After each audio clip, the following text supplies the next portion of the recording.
Hi there. Today I want to share a few thoughts and findings on post-traumatic success and post-traumatic growth. So post-traumatic growth is a term that was used from the mid-1990s onwards.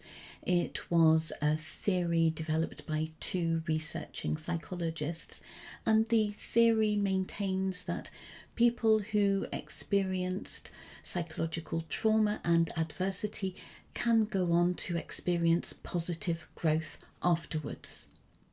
And there have been many studies looking at the trajectory, if you like, the progress of adults who in their early years, in their childhood, experienced adversity or trauma of some sort. So post-traumatic growth measures the changes in 5 areas. These areas are improved relationships, new possibilities, new opportunities in someone's life, a greater appreciation for life itself, a greater sense of personal strength, and spiritual development. So these were the pillars that were used to measure any growth following trauma recovery.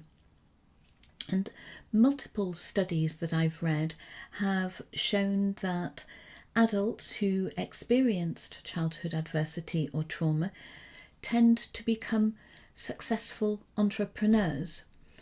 As employed people, there is less success, but they seem to be really ideal and perfect for entrepreneurship. They demonstrate higher levels of resilience, are better at dealing with setbacks, are more innovative and more prepared to take risks in general than adults, entrepreneurs who didn't experience adversity earlier on in life.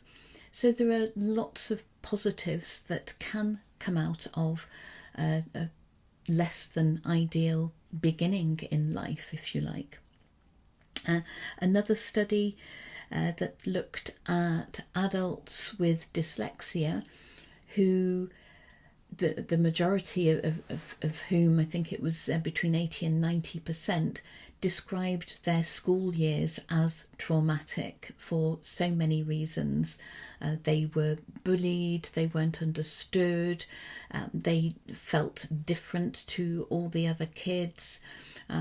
Maybe the dyslexia wasn't recognised early on, so it was a really difficult time, a really rough time for so many of these adults.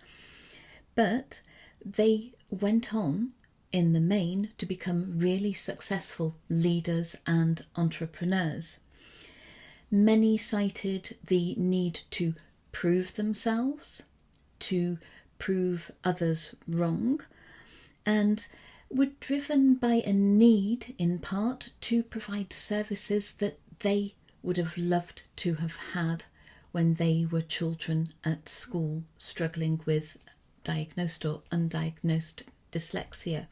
So I just wanted to share with you some really positive findings on how a person can grow and become more successful than their peers, having had a less than ideal start in life, as I said.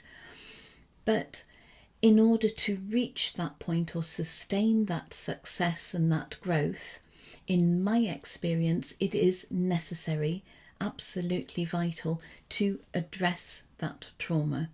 And my 4-step process that I believe needs to take place, as I say, to make sure that success and that growth become permanent, are first of all working on the awareness, bringing the fact that what a person struggled with, was faced with, forced to contend with in their early life was trauma. So becoming aware that yes, it was trauma and having that validated. The next step is acceptance, to accept that this is what happened and to make way for the healing, which is the third step. And I use hypnotherapy and lots of different techniques from hypnotherapy in order to help my clients heal and to soothe those wounds so that they are able to create a clean slate and then begin or expand their growth. And growth is the fourth stage of the therapy work I do with clients. So I would love it if you could share any of your thoughts or experiences on some of those findings that I've presented you with today, and whether or not you have questions about any of those studies or about my approach to helping people who have experienced childhood trauma and childhood adversity.